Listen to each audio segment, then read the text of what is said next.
All right, let's say our la'asok b'divrei Torah blessing together. Baruch atah Adonai Eloheinu melech haolam asher ishanu b'mitzvotav v'tzivanu la'asok b'divrei Torah. Praise to you, Lord our God, rule of the universe, who has made us holy with your commandments and commanded us to busy ourselves with the words of Torah. So, a quick review of Pirkei Avot, Chapter 4. Start off with Ben Zoma, who said, who is wise? One who earns from everyone. Who is mighty? One who subdues their evil inclination. Who is rich? One who is happy with what they have. And who is honored? One who honors other people. Then we have Ben Azai, who said, whether you think it's important or you don't think it's important, you should do the right thing. And doing the right thing leads to doing more right things, whereas doing wrong things leads to doing more wrong things. So you should do the right thing. Ben Azai also said, everybody has their moment, everything has its place, so don't belittle anybody or underrate the importance of anything, because you never know when it's going to have its time or its place. Rabbi Levitas said, don't be so full of yourself, nobody gets out of life alive. Rabbi Yochanan ben Baroka said, even if you think you are getting away with wrongdoing in private, it's going to come out. It's all the same. And this, as I like to say, was before they had cell phones to record everything. Rabbi Ishmael said, if you learn in order to teach, you get the chance to learn and teach. If you learn in order to do, you get the chance to learn and teach and do. Rabbi Tzadok said, don't make the Torah something to make yourself seem better. If you are using Torah not for the sake of Torah, then it's your own darn fault when bad things happen to you. Rabbi Yossi said, if you honor the Torah, then others will think that you have a good set of priorities and they will honor you. If you dishonor the Torah, it's pretty likely that people won't think so well of you. Rabbi Ishmael, different Rabbi Ishmael, this previous one said that if you avoid judging people or possibly being judged or possibly being a judge, then you don't have to worry about enmity, robbery, and false swearing. But if you treat the judicial process lightly, whether you're being judged or are a judge, then you are foolish, wicked, and arrogant.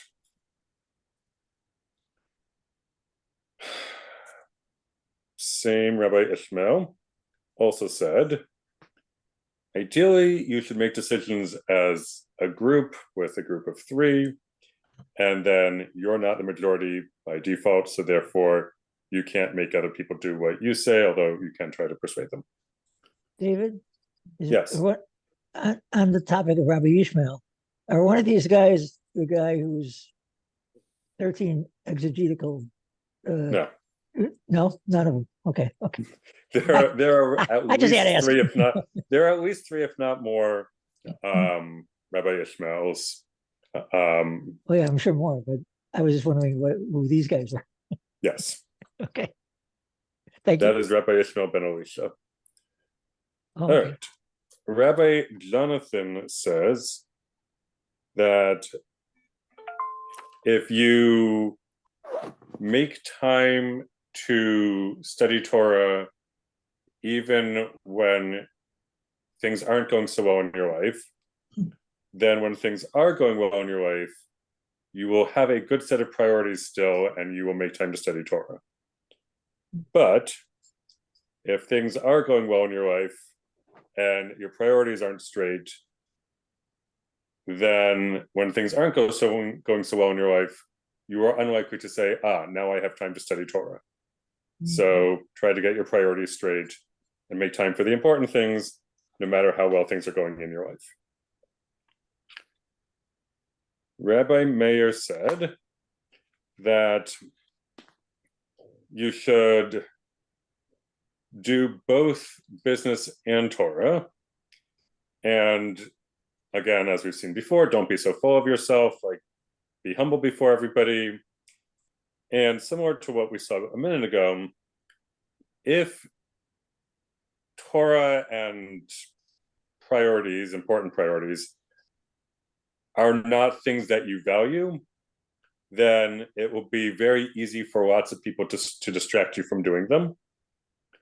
But if you do study Torah and engage in learning Jewish things, then you will get much reward from it, whether that be intellectual reward or social reward or the physical, emotional rewards that come from being with other people and doing the intellectual things.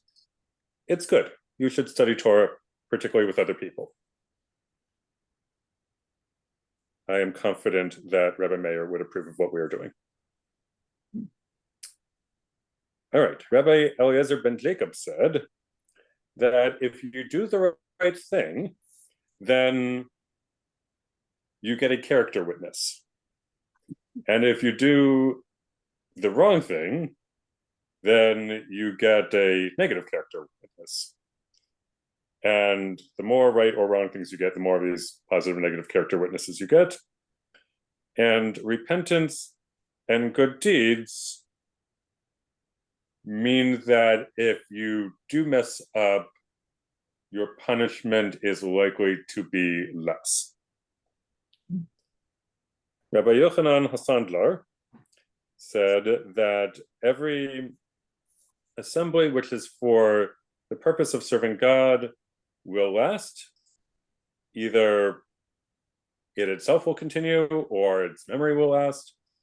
And every gathering which is not for the sake of heaven and for serving God will not endure in the end.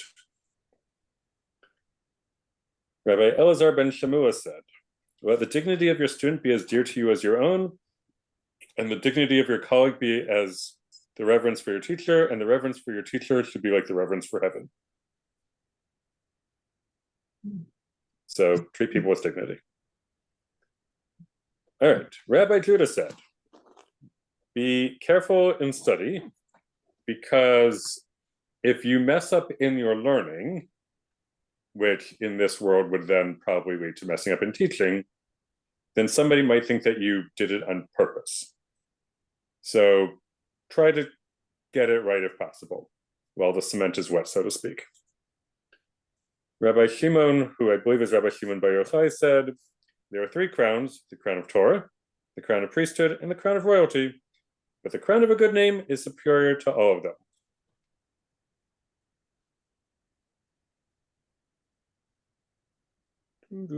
Lots of things about Rabbi Shimon Bar Yochai. All right. Rabbi Nehorai said that don't expect Torah to come to you, but you should make time to go in this world, either in person or online, to where Torah is happening. And while studying on your own is better than not, study with other people will help you have a better understanding of what's going on.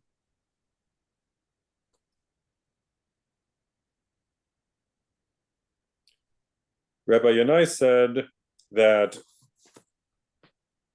we can't really explain why bad things happen to good people and good things seem to happen to bad people. We don't know. We're going to assume God has a good explanation for that one. Rabbi Matya ben Harash said, be the first to extend greetings to every human being and be a tail unto lion as opposed to a head unto foxes, which I take to mean keep good company. It's better that you should be in the lower ranks of the people who are better behaved than the higher ranks of the people who are not. Having dealt with middle schoolers, I can see this playing out in real life. All right, Rabbi Jacob, he says that after this world, there is the world to come. A little unclear what it is, but it's something after this world. So you should prepare yourself in this world, which would be like the vestibule, so that you can enter the banqueting hall of the world to come. So make good choices while you have the chance. Try to make the world a better place while you have the chance. Rabbi Jacob also said, slightly confusingly, that 1 hour of repentance and good deeds in this world is more precious than all the life in the world to come. And more precious is 1 hour of the tranquility of the world to come than all of the life of this world. So there's good wherever you are. You should make the best of whatever situation you're in. All right, and that brings us to our text today. Carol Flink, would you please read 4:18? Some call this 4:23. Rabbi Shimon ben Elazar said, "Do not try to appease your friend during their hour of anger, nor comfort them at the hour while their dead still lies before them, nor question them at the hour of their vow, nor strive to see them in the hour of their disgrace." Rabbi Shimon ben Elazar is possibly the son of Rabbi Elazar ben Shamua, or possibly the son of Rabbi Elazar of Bar Toda, or perhaps somebody else. No matter whom his father is, his teacher was Rabbi Meir, whom he frequently quoted, and he was a colleague of Rabbi Judah Hanasi. Rabbi Shimon ben Elazar lived in Tiberias and was active around 170 to 200 CE. How are these sayings relevant to our lives today? Thank you.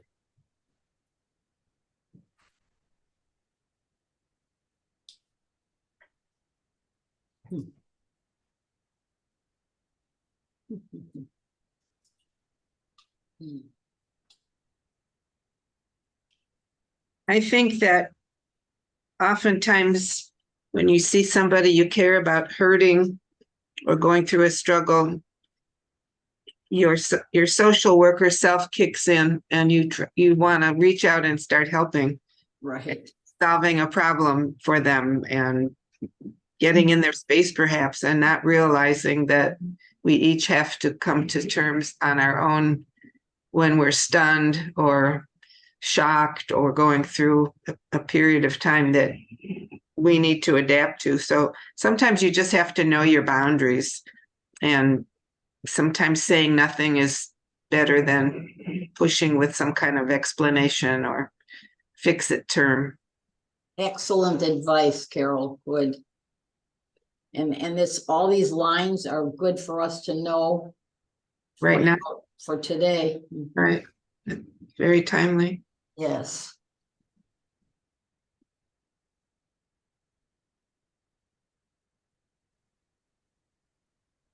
Like my mother used to say, they don't make things today like they used to. And I think the words are applicable to that also.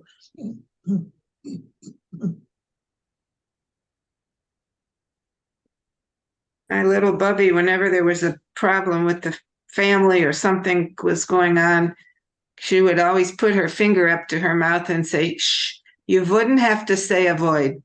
And that would mean it'll take care of itself. Just back off. And that was her advice. Yeah. Sweet lady.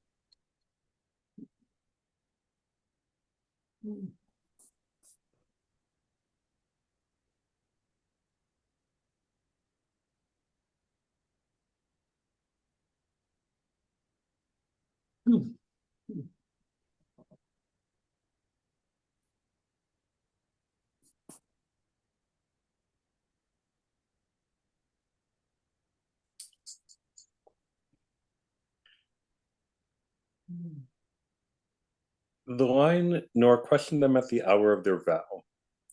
Is this something that anybody has personal experience with?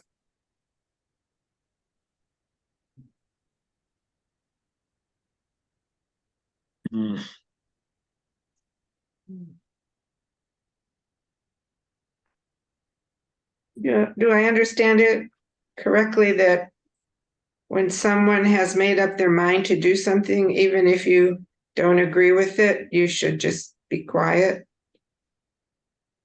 Try not to dissuade somebody if they're determined to drive ahead with their own problem to fix. I'm not, that's how I see. Is that what I think it's either that, to me, it's either that or a subset of that, because there's also a line in the Torah about you shall surely rebuke somebody, which it's in Exodus chapter 19, right before love your neighbor as yourself, which, and also in that chapter is don't stand idly by the blood of your neighbor. So I think there is something about speaking up if you think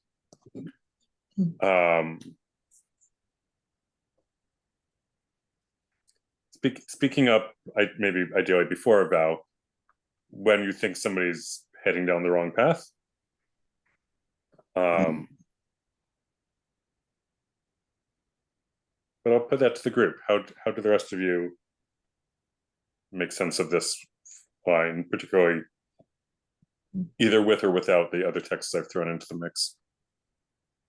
But you said the line about comforting them at the hour while their dead lies before them.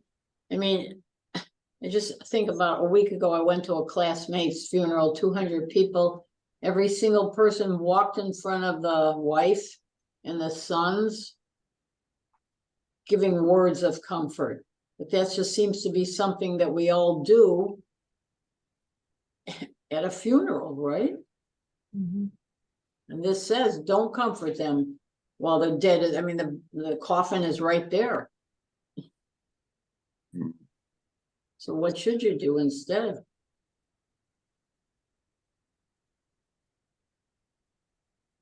It's always a hard thing to know what to say. Maybe like her Bobby said, don't say anything, just show that you're there. Yeah. So thank God I have not had personal experience as a mourner. So recognizing that I'm not coming from that place at this point, to me, this is about rawness. Actually, all of these to me are about rawness. Mm-hmm. So, Mm-hmm. like, I'm envisioning coming across a loved one who has just died and like finding their body, and it not being the time to like try to say words other than maybe I'm here for you. Not When I only was Ron, about 7 years old, my best friend's father died suddenly of a heart attack. I was about to go to my first shiva. And I said to my father, what do I do? What do I say? He said, you do nothing. You just sit next to the person, maybe take their hand. You do not have to say a word because your presence says everything. Just being with her is all she needs. And so whenever I go to a shiva, I see all these people gabbing. I want to say, shh, stop talking, and just let the person be with you. not only runners, but the mixed emotions of it all. Every one of these things involves mixed emotions at the point when I would imagine I was feeling any of these things. And the last one is hints at the question you could have today, David. Thou art a disgrace is like an animal of embarrassment. Okay. Well, when I took my trip, I was in Costa Rica several months ago, and I just heard through the grapevine that a good friend that I hadn't seen in many years because he lived there and we we couldn't coincide when I was there. He had just passed on the night before. So I went to the funeral the next day, and to his children, of course, I said, all I could say was, I'm sorry, he was a good friend. I'm not going to say anything else. I know you have to grieve on your own. It's just so personal and so hurtful. And no matter what you say, it almost seems flippant or making it less important if you try and just say these cliches about it. It's too deep an emotion for them. So I said he was a good friend, and he was a good man, and I know you need your peace and your quiet on your own to process this, but I'm here. But the thing was, I made an effort. It was a long distance away, and I didn't have. It was someplace I wasn't used to traveling to, but I went, and I was there, and I accompanied the family and everybody else during the funeral, and then that's it. If I do any more, the same thing with a friend earlier a year or two ago. His brother died suddenly, and I said, I'm sorry to hear it. And then I wrote him a message. He was out at work for a while. I said, I wanted to leave you grieve on your own. You have to think about it. And he said, thank you for respecting my privacy and that.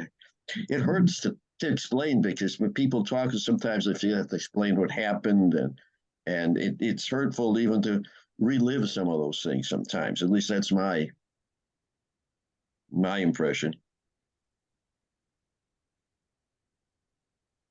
I have nothing to say to add to what Charles and Hinda have said about, and I wonder if I could turn to another one of them, which is about the vow. Yep. Because I'm puzzled about what is meant, because the vow, the neder, at least in the observant world, certainly, you're even when you pledge charity in the memory of your deceased relative, they put it in parenthesis, not a vow, because it's very important. You might fail to make the contribution or whatever, and they want it not to be a vow.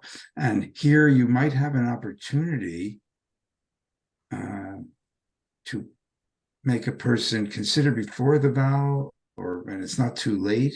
So I'm wondering what the rabbi has in mind, given that if those kinds of restrictions were effective, were considered valid in that time, before the Mishnah was completed or published, if that was so that's my puzzlement about that. So I'm going to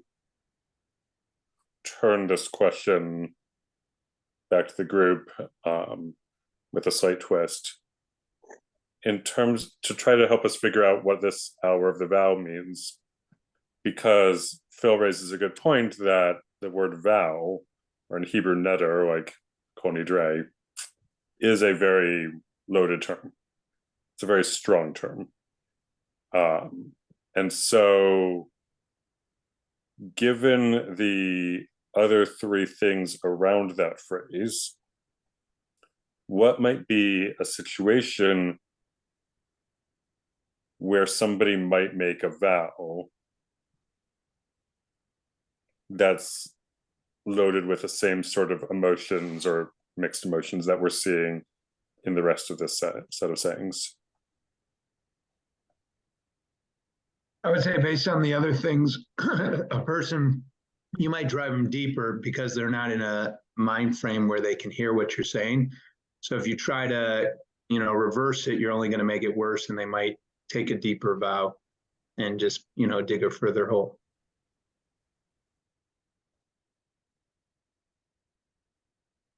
I remember, unfortunately, I can't think of the names, but the woman who was found by the temple crying her heart out, and the rabbi said, you're a drunken woman, go away from here. And she said, no, I'm not drunk. I'm just asking for, It was there, it was Hannah. Yeah, I think you're correct. Hmm. So, so she was making a vow that if she had a son, he would be an Asim. Hmm. And so the rabbi didn't talk her out of it. He just said, may God be with you. So.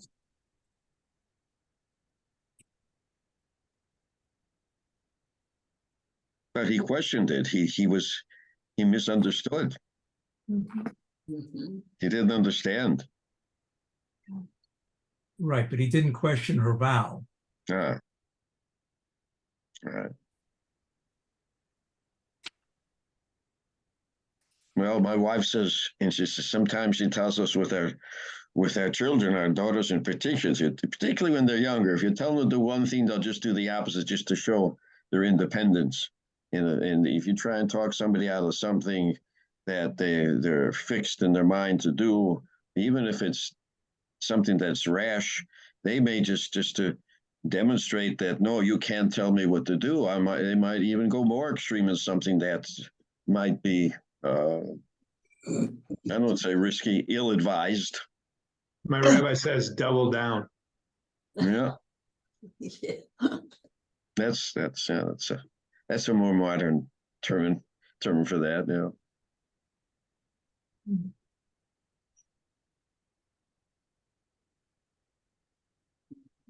Even with my wife, sometimes I just say she's let her. I'll wait. I'll come back in a day or two.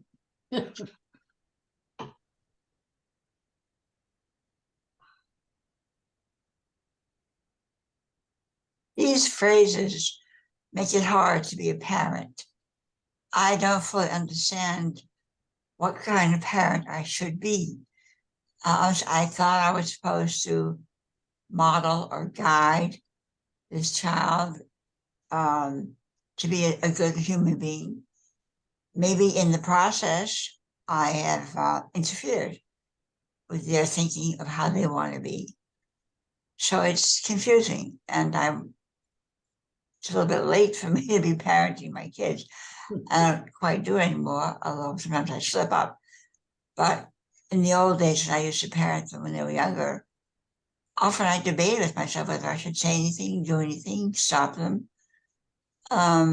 Even when I saw that it was going to go in a negative way, it's like they just didn't buy it. They had to find out for themselves. And was that being a good parent, just letting them walk into this trap? It's very difficult for me to figure out what being a good parent means after reading this.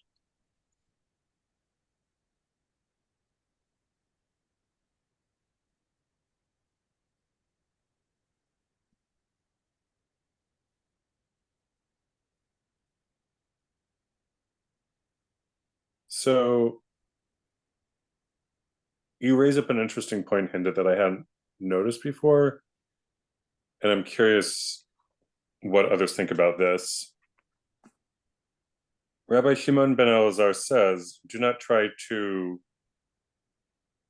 blank your friend during blank. Don't try to appease your friend during their hour of anger. Don't comfort your friend when their death before them. Don't question your friend at the hour of their vow. Don't strive to see your friend in the hour of their disgrace. What of this holds true for parents? And when is it different when your relationship with someone is that of their parent as opposed to that of their friend? Well, going through it right now with teenagers, and kind of what Hinda said, I should take her advice, because it's a constant struggle. You see what they're doing and you're like, but it's so hard to stay quiet. So I don't know. And if it's a friend, sometimes you can disconnect yourself a little bit and be a little more biased, versus when it's your own child, you take it more personal, I guess. Yeah. 15 or 20 years later, they'll come back. They'll come around and they'll understand you. When they have that. Oh, hi. Yeah.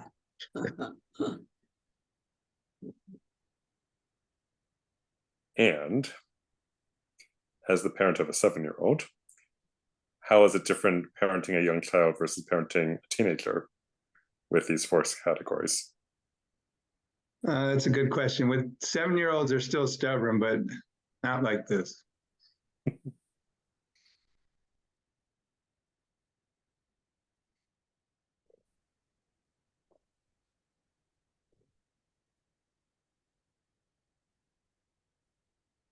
I Do you- keep Do you looking. think, oh, go ahead. No, go ahead, Carol, and then I'll. Well, do you think that these are written to encompass our relationships with children, or I see this as sort of adult to adult? Mhm. I'm not sure that parenting is, I mean, I see the connection you're making, David. Sometimes you can step in too much, which I'm accused of.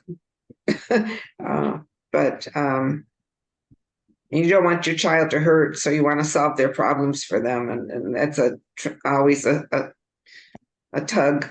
But I see these to be more adult to adult. Yeah, so did the rabbi. The word there is friend. We're the ones throwing in the child. Yeah.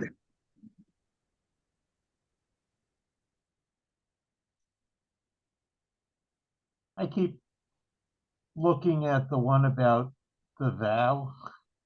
Wow. And I keep coming back to 2 stories that we've read and talked about, or one in particular, and that's the and I don't remember the names, but the father who said, was it if something in particular happened and it was something good, I will sacrifice the first thing that walks through the door. And the first thing that walked through the door was his daughter. That's holy writings, yeah, right. And That's Tanakh. Okay, well, as I said, I couldn't remember the exact details, but it kind of, I don't know, if I heard something like that, if I heard a friend making a vow like that, I'm not sure I could keep silent and say, are you sure that that's what you want? Although by the time they made the vow, it would be too late to get in the way or to try to dissuade them.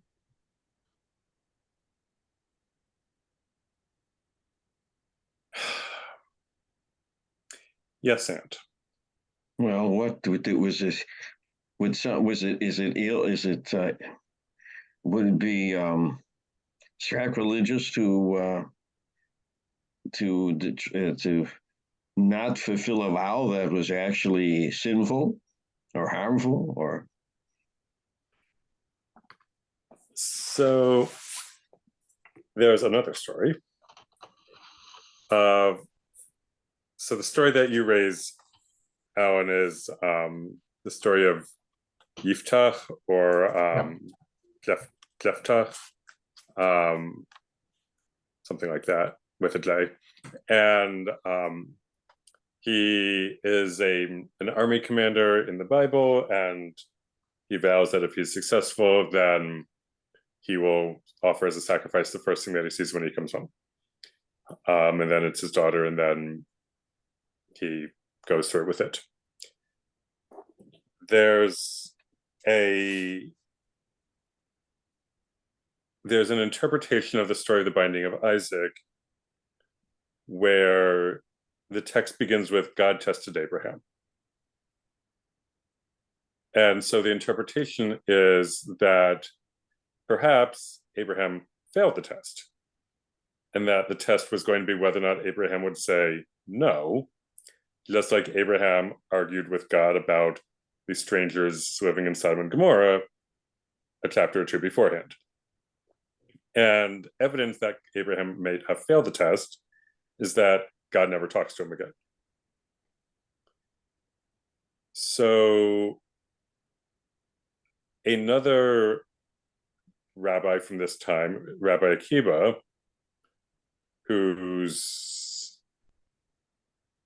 I think he was the teacher of Rabbi Meir, his father-in-law disinherited him. Well, his father-in-law disinherited his daughter, the father's daughter, who married Akiba, because Akiba was a poor shepherd at the time. And then Akiba went off and studied for 24 years. And meanwhile, the father-in-law had thought better of his vow that he had made. And so he hears that a great scholar has come to town, and he goes to the scholar, who has 24,000 students with him, and says, I made this vow, and I would like to annul the vow. And and now you can't really just say, oops, I didn't mean that, let's have a redo. But if you can prove that the vow was made under false pretenses or incomplete information, then you can annul it. And so Rabbi Akiba says to him, would you have made this vow if your son-in-law, who, the guy describes the situation, if your son-in-law had known any Torah at all? And the father-in-law was like, no. Like, if my daughter's husband knew anything Jewish, I would not have made this vow.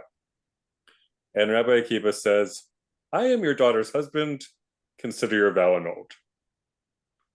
And so the guy is very grateful and then helps to support his family.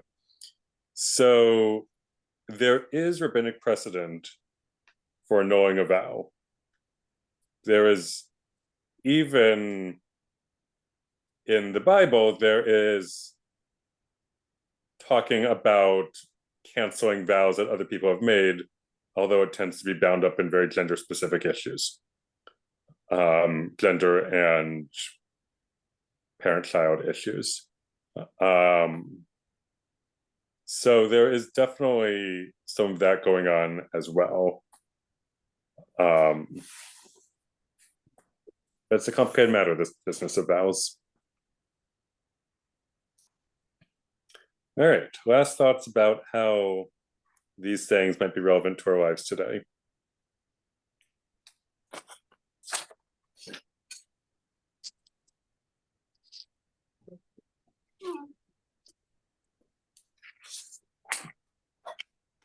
They're still spot on, actually.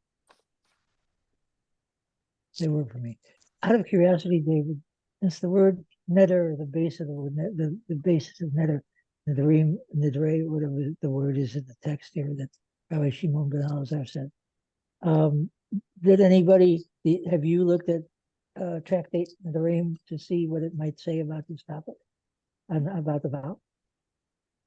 So Barry is raising the fact that there is a whole tractate of the Mishnah, let alone the Talmud, that is devoted to the matter of vows. And so, well, I have read that tractate. It has been a while. I will peruse it again, see if there's anything that might have bearing on our discussions, and post the link for those of you who want to read it on your own. The Mishnah is in and of itself very short, or relatively short. You can read through it in not that much time, particularly on Sefaria. David? Yeah. So I'm thinking that all of these are really, catching people at their most vulnerable times. And so is the rabbi saying that,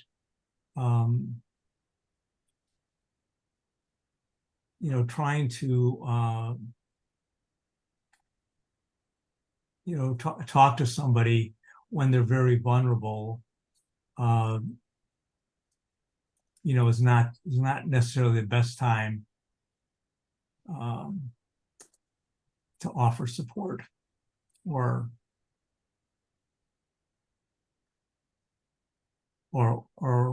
counsel or anything, because of the emotional place that they're in. Yeah. That's I think that wraps it up nicely, that when people are vulnerable, when emotions are raw, you want to be there, except possibly if they're embarrassed, and possibly if they're angry at you. But in general, you want to be there for people. You don't necessarily want to say anything at the time.